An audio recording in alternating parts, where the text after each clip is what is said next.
everyone, welcome and welcome back to my channel. My name is Chantel. I'm so happy that you are here today because I am talking about Strange Pictures, which is a novel that is written by Japanese sensation and very mysterious YouTube sensation as well, Uketsu, and it was also translated by Jim Ryan.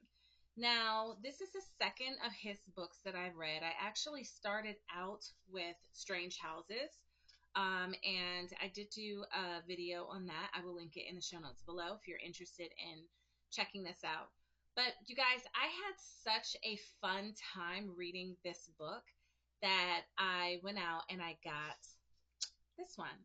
So it is a series, but it is a very loosely connected series. So you do not have to read, you can read it out of order. That's what I did. This is actually the first book, but I didn't start with that and it didn't make any difference.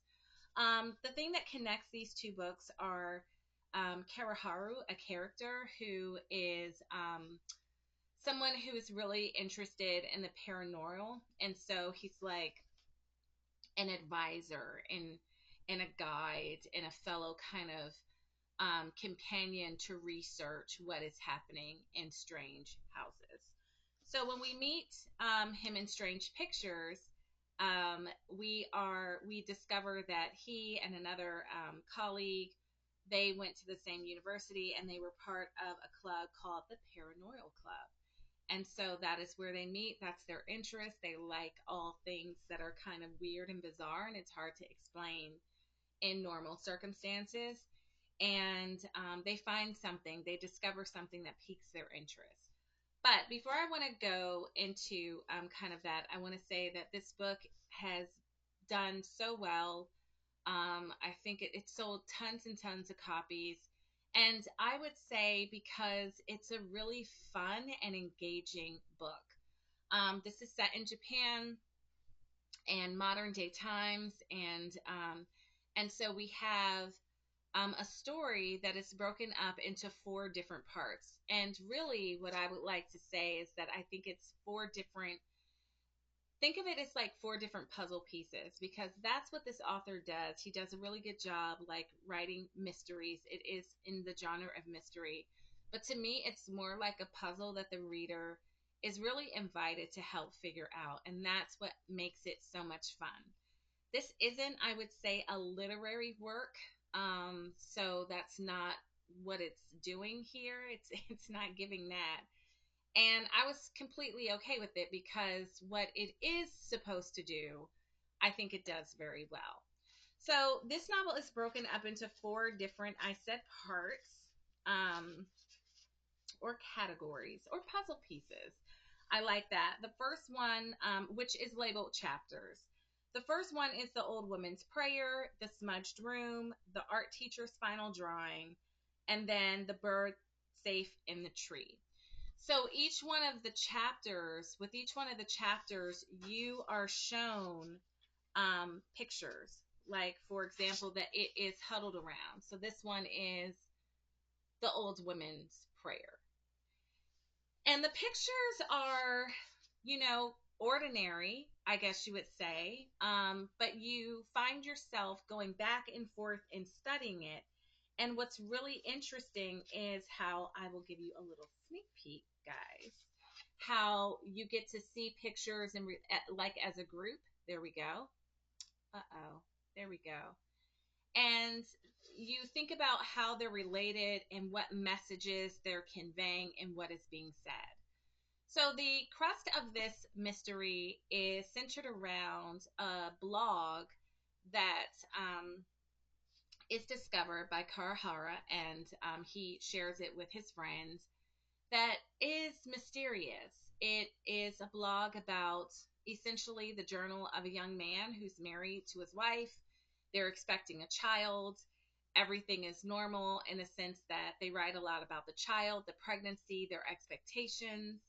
And then the entries stop for a while, and then there is one more entry that is a bit ominous and final, and it piques their interest and suspicion, and so they start moving forward to kind of figure out what happened to this person, what happened to the wife, what happened to the child.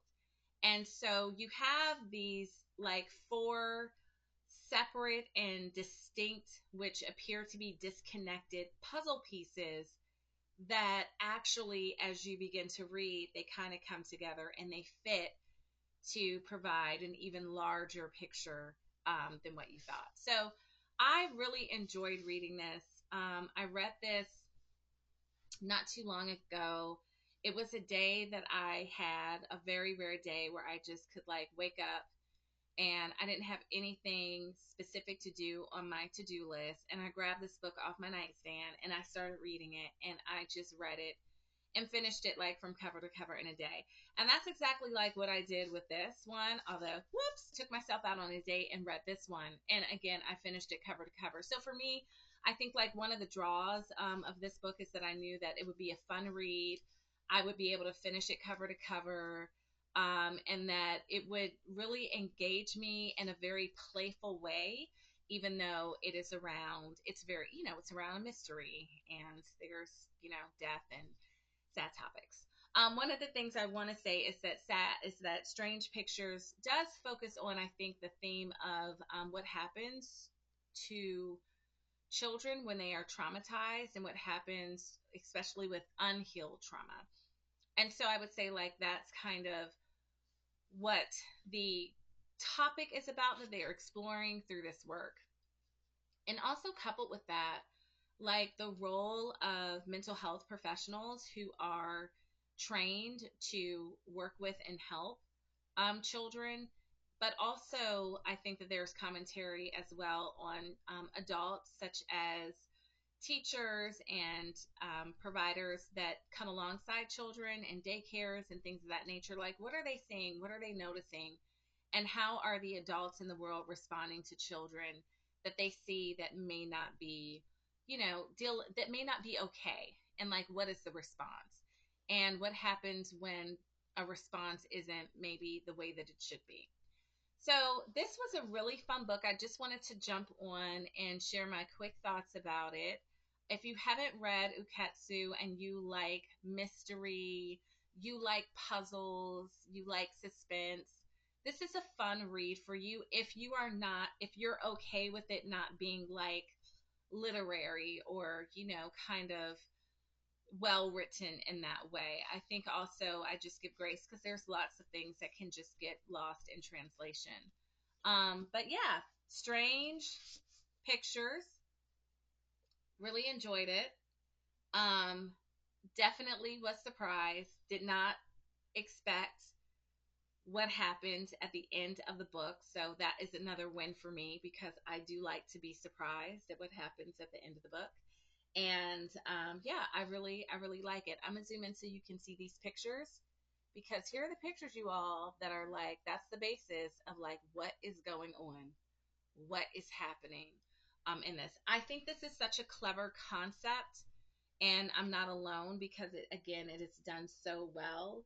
And I hope that this author has more ideas to provide more for, followers and fans that really like this kind of thing. So yay, thank you, Waketsu, for your imagination, and for putting this together and having something fun to think about and to read. So go grab your copy. I will leave a link to my bookshop affiliate link in the show notes below, but you can also grab this copy wherever you get books, at libraries or bookstores.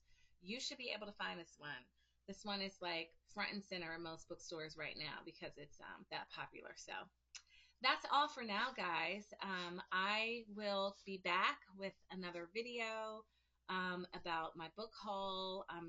Have been gathering and finding really interesting books that I can't wait to read at some point. So I will be sharing that video with you all soon. It is almost done. But until next time we're together, I hope that you stay warm. It is cold. We did get that massive snow. So I'm just thankful that the power is still on. So stay warm if you are in the snowstorm. And always, you guys, stay reading. Bye.